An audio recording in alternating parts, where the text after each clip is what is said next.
Hello, everybody. This is Jonathan Diaz, TK16890, and today's guest on Under the Helmet is John Ferrara, SL-11249. What's up, John? What's up, Jonathan? Nice to see you. Not much, man. How's the COVID life going for you?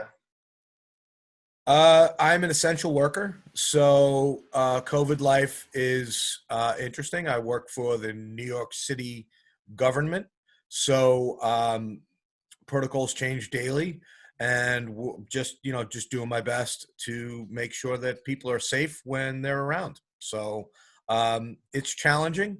I will say that sheltering in place is certainly challenging, but to coin a very popular movie, going back and forth to work every day is kind of like Groundhog Day as well. I do the same thing back and forth every day to the point where I live in a very popular neighborhood now in Brooklyn, and which is very difficult to get a parking spot in. And of the last 30 days, the last 24, I got the same parking spot. So Wow. I'm living in a very interesting world. Well, you know what? I would kill to have the same boring work day every day because I've just been stuck in my apartment. No, believe me, I understand. I'm thankful that I'm still working. I'm thankful that I'm able to serve the community, and I feel for everybody who is either furloughed or they've had to take a step back because of everything going on. But it's I can assure you it's not wine and roses if you have to leave, because I'm doing the same thing. It's like going from the living room to the kitchen, from the living room to the kitchen. But I'm thankful to do it. Happy to help. So, to start off this amazing interview, the question that I tell people that's probably the question you get asked all the time. How'd you get into Star Wars, John? What's your How story? did I get in? How did I get into Star Wars? Well, um, picture the scene. It's a 1977 day in, I think it was late May, because I was only 6 at the time. You could tell by the by the gray hair that I actually saw Star Wars in the movie theater. Um, my dad was like, "Listen, we got to go see this movie. We got to go see this movie. We got to go see this movie. You're gonna like this movie." I'm 6. We're rushing through. He had a 1973 baby blue Pinto, which for those of you who have not been around, it used to be called a coffin on wheels because you hit it in the back and it would explode because of the gas tank. So he's rushing me to get into the car, and I actually stepped in dog crap, and so I had to clean that all up. And we get in the car. I don't remember much of the ride there, but what I do remember is sitting down, and all of a sudden, this huge thing comes flying over my head. The opening shot of the Star Destroyer going after the Tantive Eve or the Tantive 4. You got to remember, there was nothing like that before. Um, it was amazing, even to a 6-year-old. Then you walk in and you see a bunch of guys in white suits running at you. But the thing that did it for me was that this guy who didn't know how to breathe walks in, and he's just like looking around and taking care of business, Darth Vader. So it had a huge impact on me as a child.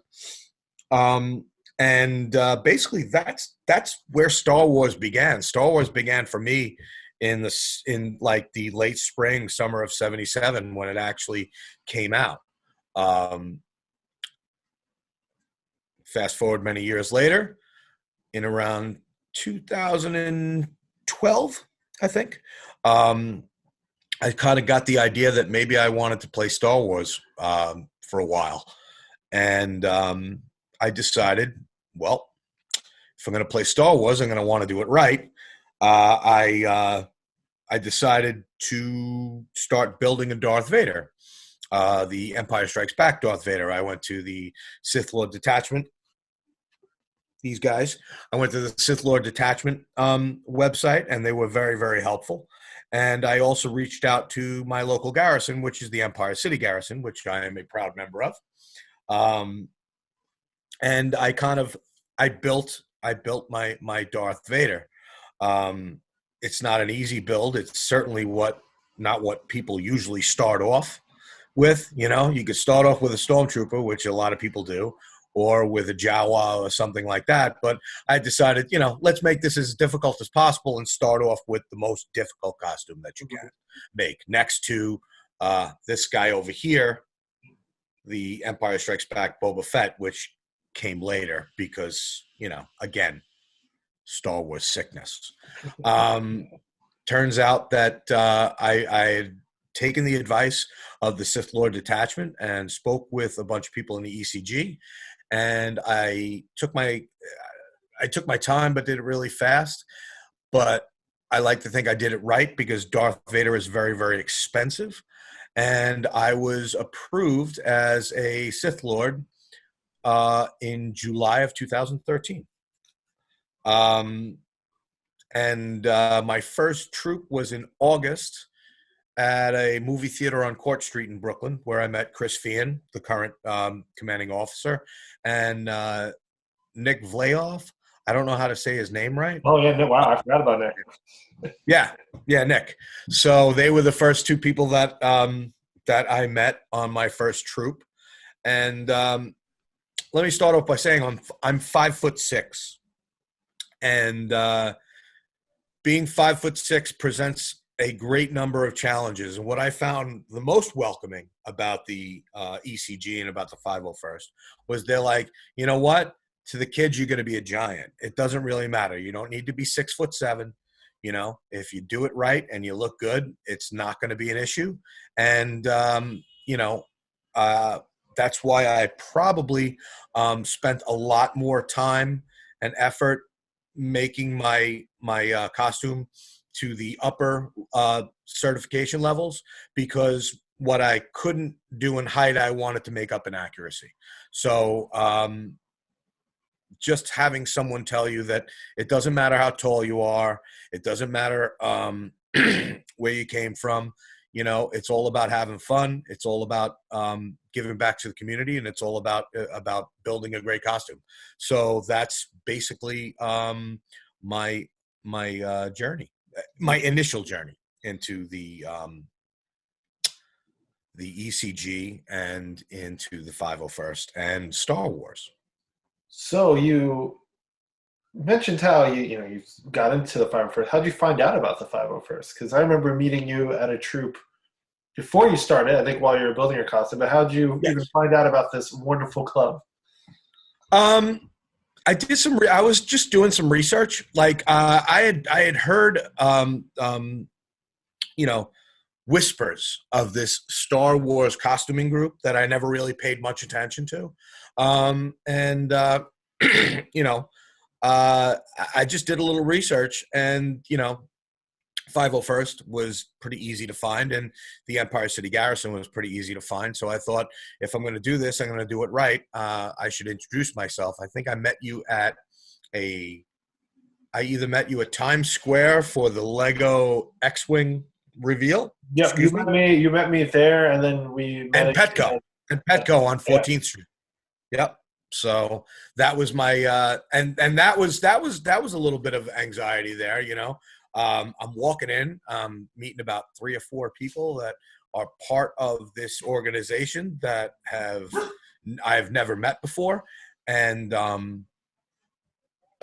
you guys were welcoming and great, and everybody was really happy to meet me, and I was happy to meet them, and it kind of brought great comfort to the fact that, all right, I'm moving in the right direction.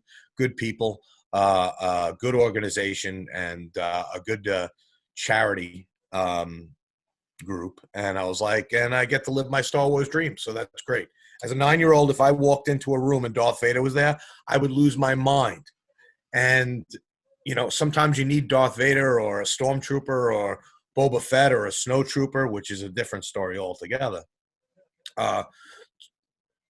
You needed that as a kid, and it's not something that was readily available to me as a kid. So I like to see their faces, and I like to see them get excited, and I like to be able to be a part of that for them. And I think that's what made it the most meaningful. That and meeting so many amazing people around the world, from around the world. I have friends in New Zealand. I have friends in Japan. I have friends in Italy. I have friends in Iceland. I have friends in Hawaii. I have friends all over the country.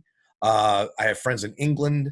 And it's like, it's kind of like you just getting together with family, which was, and not, it wasn't necessarily a byproduct. It wasn't necessarily a choice that I thought I would have, but it's an excellent byproduct to what we do. No, yeah.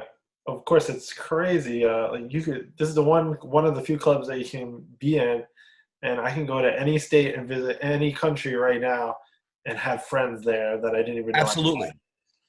Absolutely. And there's, maybe not on a grand scale, but there's a lot of people in the group that when people come into town, from whether it be another country or another state or stuff like that, if we're able to get together, we try to get together, have some dinners, do a little patch and coin trading, which is another completely different piece of being part of the 501st. And it's not necessary, but it's another way of meeting new people, and it's a lot of fun.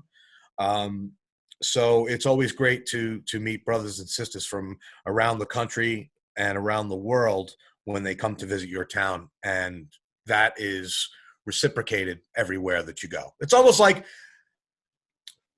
Jehovah's Witnesses. They can knock on any door, and if it's another Jehovah's Witness, the Jehovah, they take care of each other. Yeah, of course. Yeah, kind of like that, and it's it's a very welcoming and it's a very it's a good feeling, to know that hey. Funny story. My wife didn't quite understand or get this. She loves the charity. She loves the whole thing. She's like, "Where did this come from?" I said, "Well, it's always kind of been there."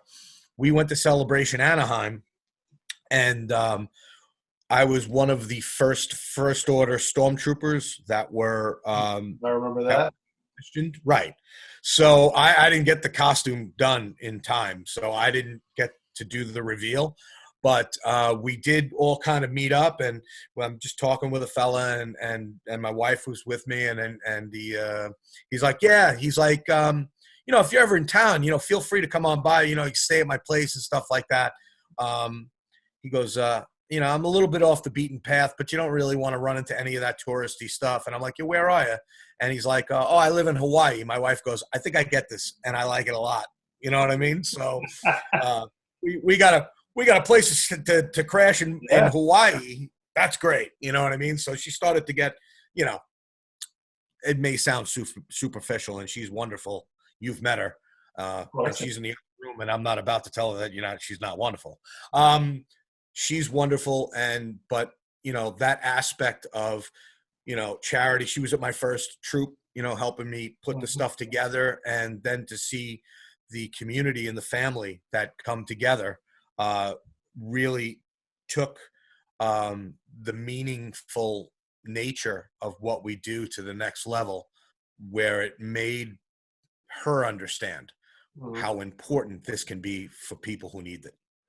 Oh yeah, for sure. I mean, we had a lot of fun at Celebration Anaheim, and we certainly did. And not only with our own club as a community, but I mean, we were hanging out with celebrities from the movies and stuff like that. This is true.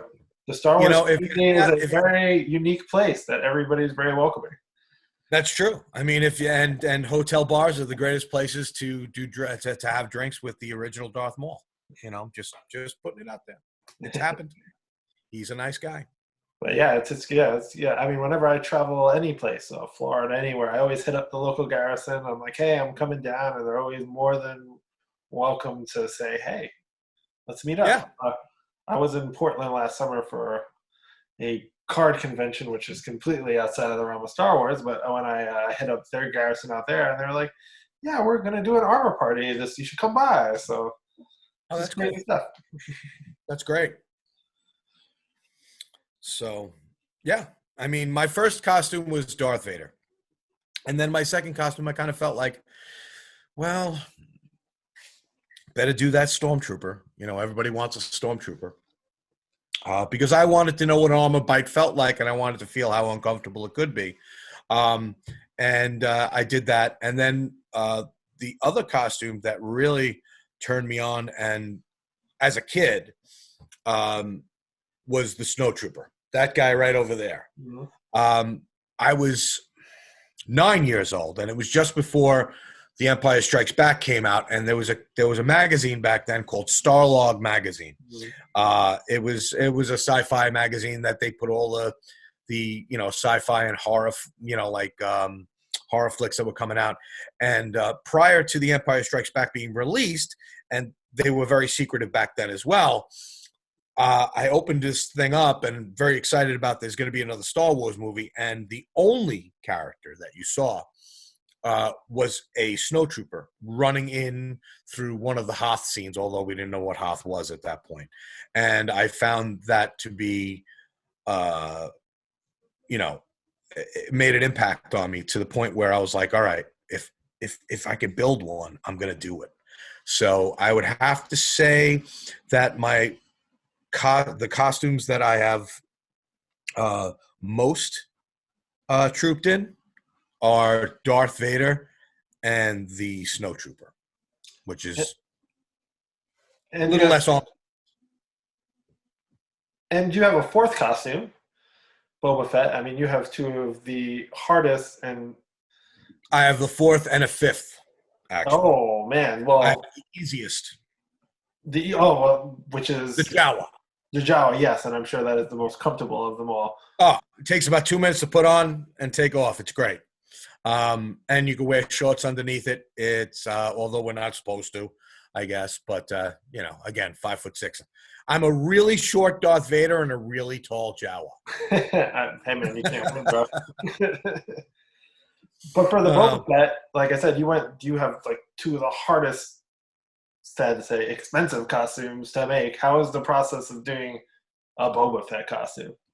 Boba Fett is a lot more, believe it or not, it's a bit more involved than Vader is, because Vader's parts are, they're pretty not standard, but they're, you get a chest box, you build belt boxes, you have the armor, you know what I mean? Where Fett is kind of like a combination between a soft parts costume and a hard parts costume, like a stormtrooper, except for the fact that none of it's painted. So it's an interesting and involved process. It's a difficult costume if you don't wear it every day, which I don't, because it is a little bit more delicate. It's a lot more difficult to suit up in. Awesome, but there's a lot of apparatuses, and they can get very expensive to make sure that you, like, your jetpack. There is like bent aluminum that you can hold the jetpack on with, which was a little expensive because you're not walking in. It's not a one-stop shop. You got one guy in Holland that makes one thing. You have one guy in Arizona, which makes other things. You have another guy in Long Island, which makes other things. Like you have California for soft parts, with soft parts being, the cloth parts, the jumpsuit, the flight suit, for Darth Vader, the leather 1-piece, 2-piece, or 3-piece suit. So it's kind of like you put that all together. Fett takes a while for me to put on. I've done it a bunch of times. I love the costume. It's just, it takes up a lot of space. And here in New York City, I don't need to tell you that space is at a premium. So my costumes are not normally readily available. Helmets are, but I actually have to put them in a storage unit. No, I'm with you. Same thing. I have one costume here, and everything else is stored away. Right, exactly. So, like, hey, you want to do Boba Fett? It's great. Well, now, I mean, traffic is really good. and I can get the same spot over and over again. So to grab the stuff is great right now, but under normal circumstances, it's a pain in the neck and it's challenging. And when you wear stuff like Fett and Vader, Vader I can basically put on all by myself with a couple of tweaks. But Fett takes a little bit more time. He's a bit more involved in making it happen between jetpacks and strapping stuff and cod pieces and making sure the helmet is right and stuff like that. It takes a little bit more time to make it to complete putting it on. And when you have face characters, which is what they call us, Darth Vader, Boba Fett, Darth Maul, et cetera, et cetera, et cetera. Right. When you're wearing the generals and not the infantry, there's a lot of attention that is paid to you. So you want to look your best, and that's why it takes some time to put it back together. So I haven't worn Fett in a really long time, but I don't think I've ever trooped with you as Fett. I did I do basically Staten Island gigs with that one, and I was on Channel 5. I was on Good Morning, Good Day New York. I saw that with that one. Yeah. I don't know. I mean, we were trooping a lot, and then your schedule, my schedule. That's the thing about the 501st. Yeah, it's crazy. Yeah, it's just they just didn't gel together. I mean, if I would have submitted my Boba Fett, I do believe that I would have made the second cut of going to Jordan. However, I made the first cut. I submitted my Snowtrooper, which I guess finances made it so that they didn't take me at the last minute for budgetary reasons. Excuse me. So I think that if I would have had Fett, it wouldn't have been a problem. I would have been there. And if you twist your arm in my Fett, you run the risk of pinching a nerve, and I couldn't feel the right side of my thumb for 6 months after a troop once. Oh boy, the gun is really heavy, and the return, for lack of a better word, the return edge just hit me in a spot, and I went like this. I mean, I went like this, and it hit me right here, and I was like, okay, that's not good, but it eventually straightened itself out. We suffer for our art, John. The sad thing about that story is you're not the first story of that I've heard. So for all the people out there who yes, we are crazy, and we're even crazier because these costumes are not comfortable by any means at all. No, not at all. And but those comfortable ones are, if you're in the time, they're too hot. Well, given the current state of affairs with COVID-19, and now the Hornets, the murder hornets, we'll get to that at another time. But of you wearing a mask outside, a lot of people have a lot of issues with getting used to that. We're fine. Oh yeah, we're totally fine. All the time. I'm like, really? That's it? Okay, good. Great. Yeah, completely fine with that. Yeah, we're very used to standing around hours in helmets. Oh, yeah. So you're one of the first people that I've talked to that is in this part of the club. You mentioned it briefly, but there's a whole other side of this club for all the people who are not in the 501st and don't know it. We make all sorts of swag. Patches, challenge coins, pins, you name it, there's probably a product with the 501st logo on it. Absolutely. I have become a bit of a coin collector since I started. In fact, I think I have one in my pocket right now because you never know.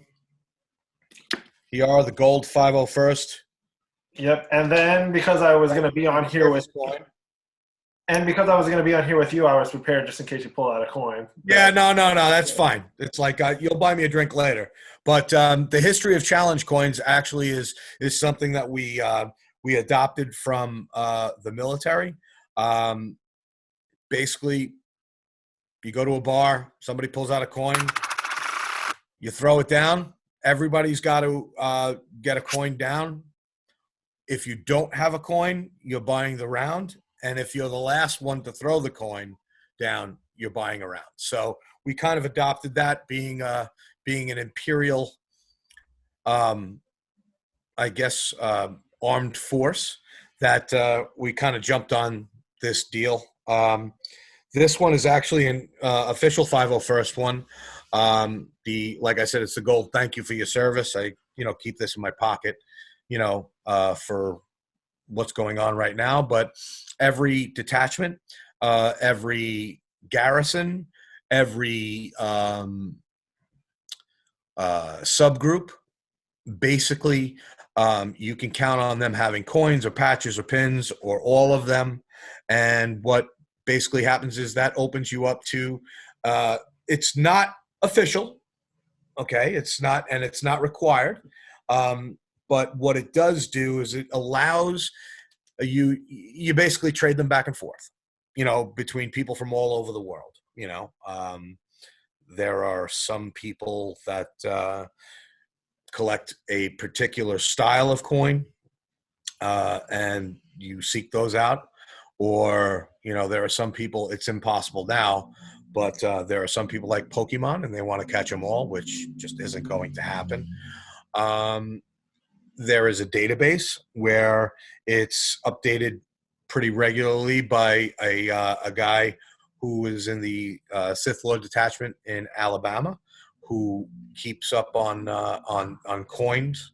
And whenever we come up with a coin that's approved, it runs it.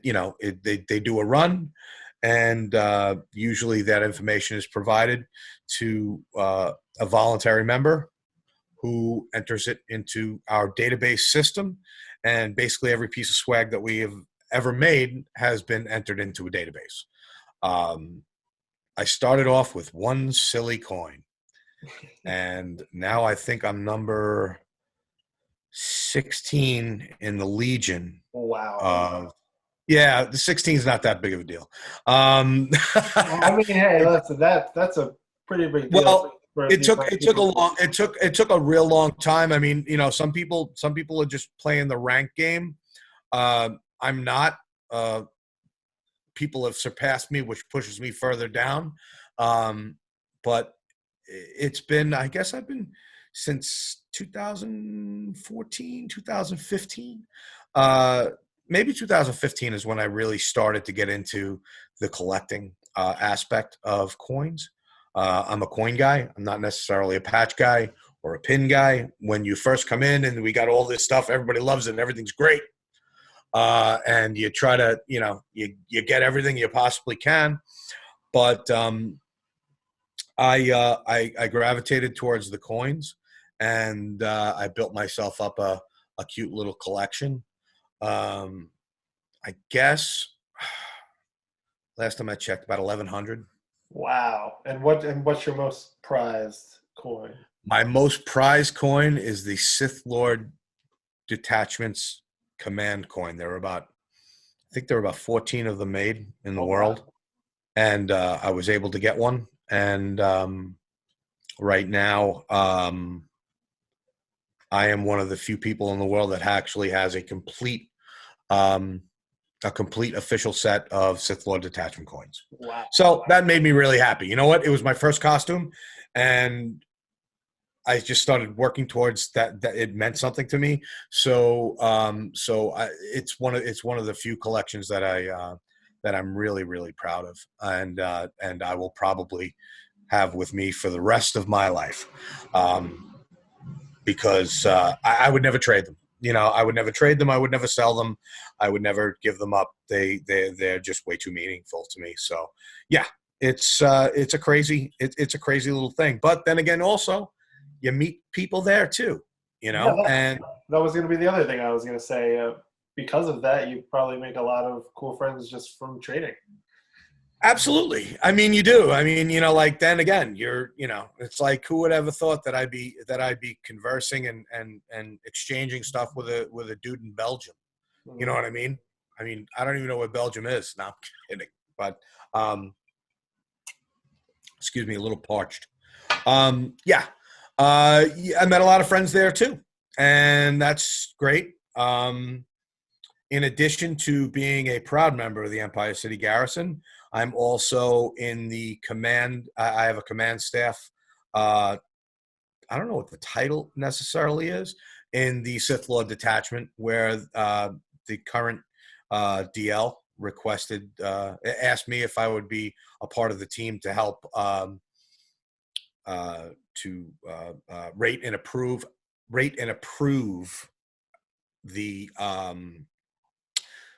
upper certification level Sith Lords, Oh, that's which awesome. I was honored. I mean, it was the first one I built, and it was super, super honoring and humbling to be able to be considered for such a not an important position, but a position where if somebody wants to take it to the next level, that they would think that I was capable enough to help someone in their journey and make recommendations and ultimately, I guess, approve the certification. Mhm. So, yeah.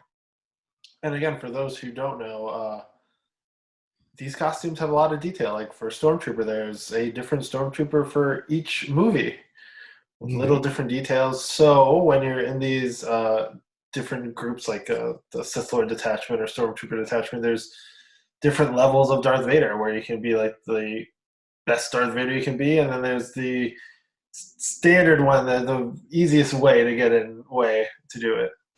Right. And there are also multiple versions of Darth Vader. Mm-hmm. Every version of Darth Vader in every movie is different. And what would be like an easy detail that someone could probably notice if they watch the movies? Well, if you look at A New Hope, you could notice that the helmet, the triangle is a little bit smaller at the bottom than it is in any other one, and it looks a little bit more brushed. It looks a little bit more of a flat paint, because they were basically making a space movie that they didn't know that was going to turn into this juggernaut that it was. So they were on a minimal budget. That and the chest box is doesn't have any lights on it, and it's missing a couple of pieces that you'll see later on. And the surcoat, the inner coat, is actually on the outside of the armor for the first movie, where it's under the armor for every movie after that.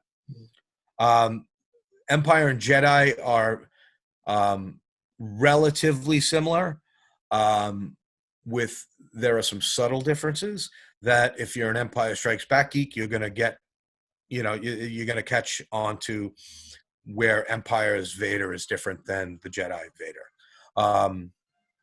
Rogue One is more tailored towards A New Hope Vader, but its eye lenses are different, and there's some shaping that's different. And Revenge of the Sith is actually completely symmetrical, where every other Vader is kind of an asymmetrical thing. It's not perfect. The Revenge of the Sith Vader helmet is by all what's the word I'm looking for? By all standards, would be a perfectly symmetrical helmet, which was not the case because, again, they were making a little space movie that they weren't quite sure what was going to happen with it. So, yeah, there's a lot of stuff. So you've been trooping for, man, how many years have you been in the 501st now? 7 years. 7 July years. of 2013, with my first troop in August of 2013. Wow, dang! Well, that means I've been doing it 8 years now. I thought I was 7, but now that you said 7, that means I'm off. And Yeah, no, I did some research. I wanted to make sure I didn't make a fool of myself. No, man, yeah, it was good. You're like, listen, I can't even tell you my dates that I have to go find. I think it was the 24th of July was when I was in 2013, where I finally got the approval. That's awesome. So it kind of like it was a big deal in my life. So it's like the You for all of us, yeah. yeah. It's like the birth of your first kid, but I never had any kids, so that may explain all this stuff because I got my own toys, kids. I don't have to buy them for anybody else. But you know, it was a pretty monumentous event to be accepted into the 501st. So I was pretty psyched. Yeah, I think it was July 24th. Cool. So yeah, 7 years. What is the most rewarding troop that you've done in this 7 years of trooping that you've done? A lot of troops. Wow. I've done a lot of troops, but not as much as many people have. Mm-hmm. I think I am up to 105 or 106, which sounds like a lot, but by comparison, like Oh yeah. in a major metropolitan area, yeah, I mean 105, 106. Wow, you know, how do you get those? I mean, we get bombarded constantly with requests for us to show up, and again, it's all volunteer. And you know, sometimes life gets in the way, and you can't necessarily make it. You know, things get busy. The most rewarding.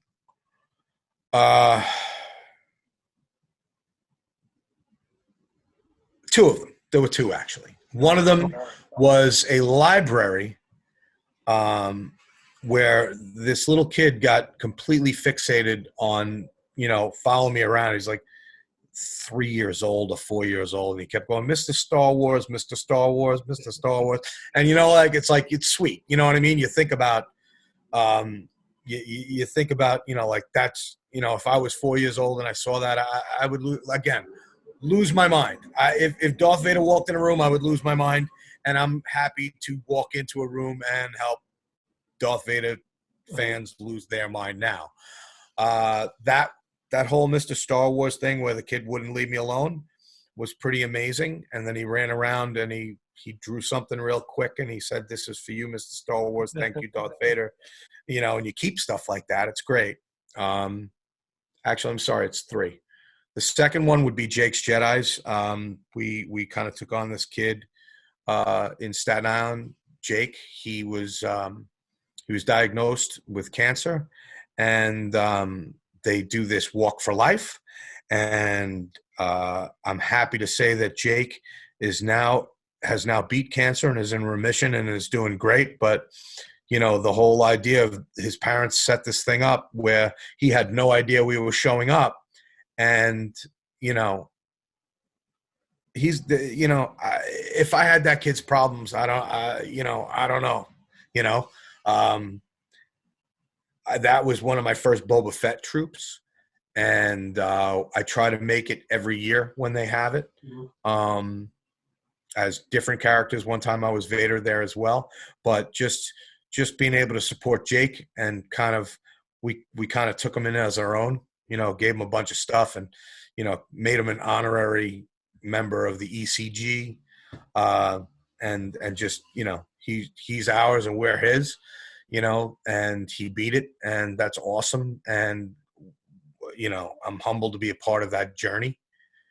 And I did one Make-A-Wish gig, which was really, really cool too. Very impactful, very insightful, because you get to see, you know, sometimes you go to these places and you're good thinking that you're wearing a mask because you'll get misty, you'll get you'll get emotional about it, and you know what, they have no idea. So having that thing on behind the bucket is you know, sometimes a really good thing. But I guess the third one, not that Make-A-Wish wasn't important, it was very, very important. But that was a little bit more structured,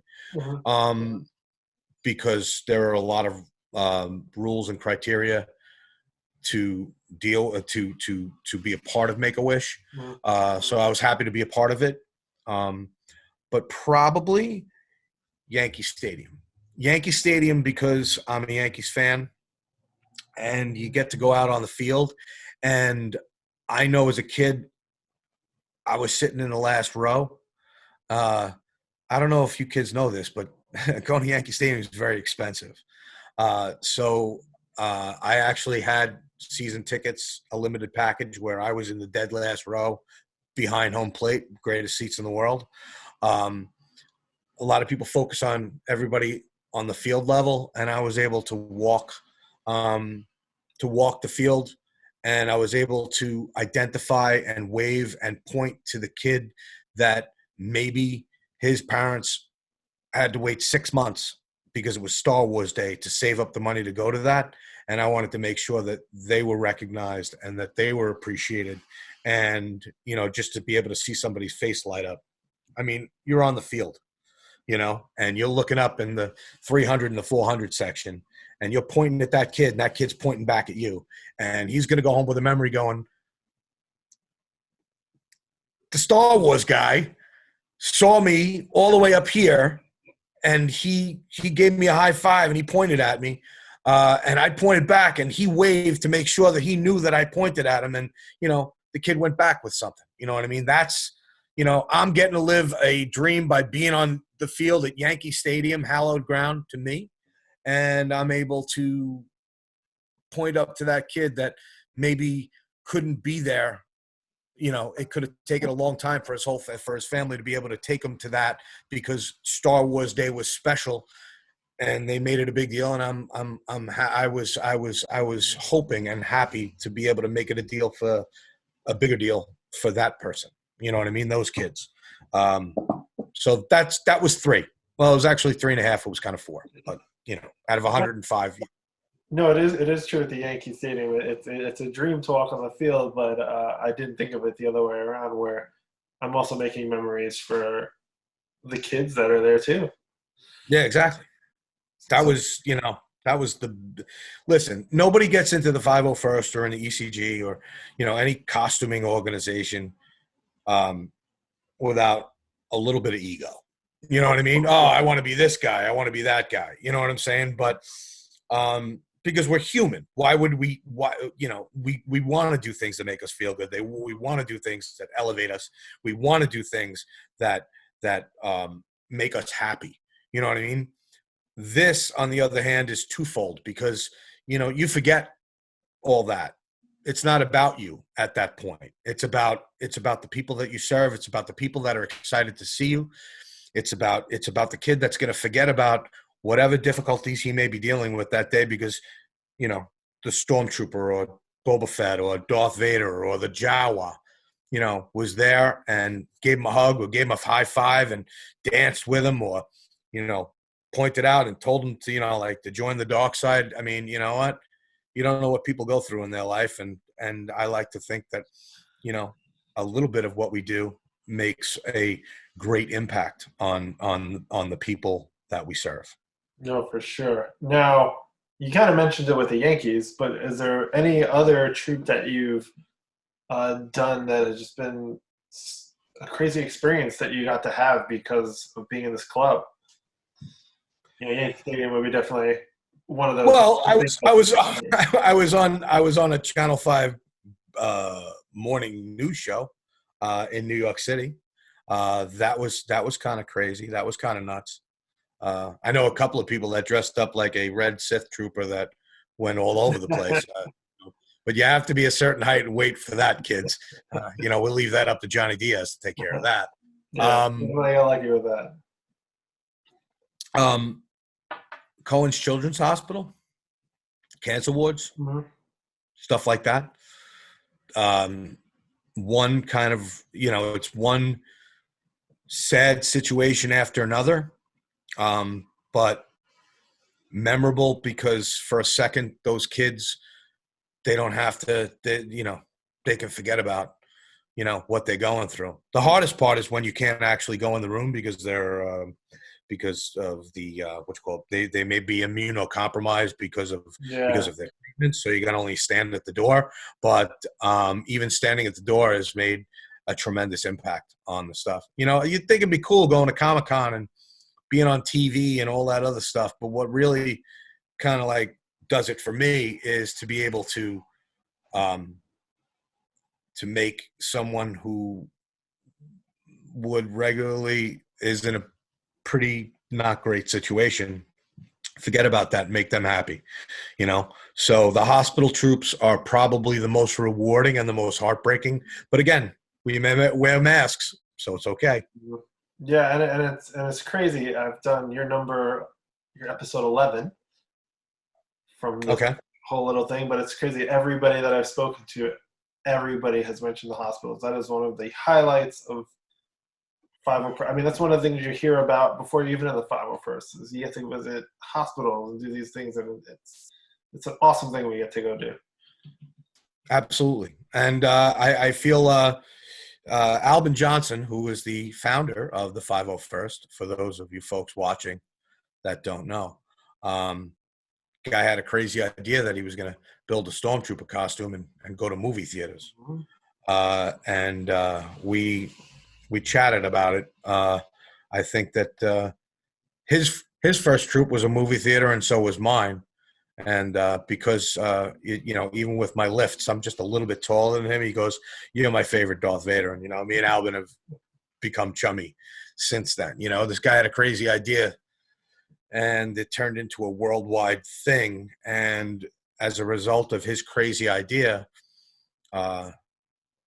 I've assumed a hobby and a life that I didn't think that was even possible, and I have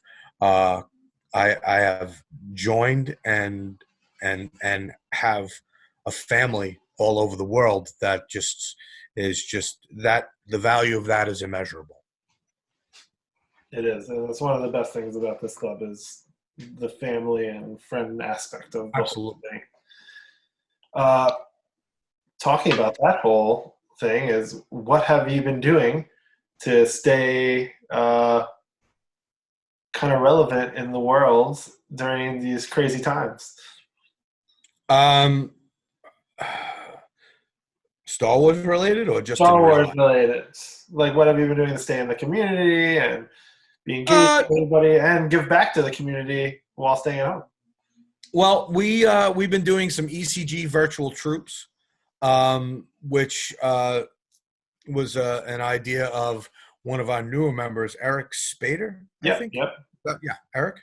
I think it was his idea, and you have just confirmed that. So, Eric, congratulations! You have left your mark on the ECG ethos. You certainly They came up with an idea of doing these little skits and raising some money for charity organizations, which is what we do on the regular. So I did about 3 of those. So that's about as Star Warsy as I got. I did a snowtrooper saying, "Where's the snow?"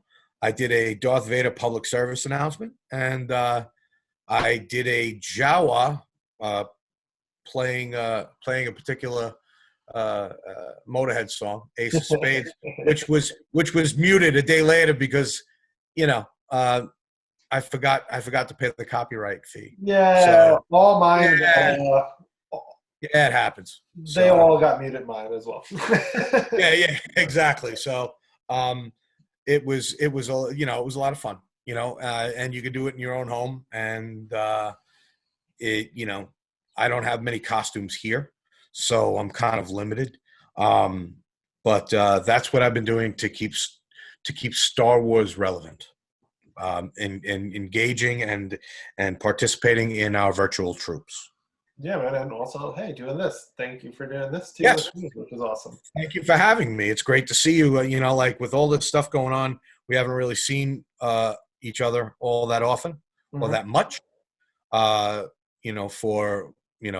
scheduling and for other obvious reasons why we have to kind of keep a little distance from each other. But it was a great idea. Kudos to you for coming up with this and taking it by the reins and getting us together, even though we're not really together at this point. Yeah, it's been fun just getting you. I mean, I never really had a chance to talk to Eric Spader before this. So I don't even know who we Eric got Spader is. Eric, it's nice to meet you. My name is John. How you doing? yeah. So You know, I've gotten to even meet some people that I haven't got a chance to talk to yet. So it's been yeah, fun that's great. getting to know all these guys.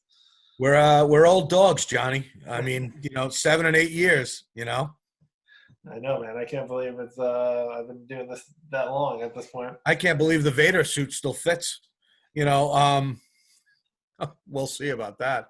Oh Um, well, my stormtrooper. I remember when I started this, and I was early 20s, and now I remember everyone was like, "Don't worry, the weight will catch up to you." And now it's time for a new stormtrooper costume because there you it's go. something that does Congratulations.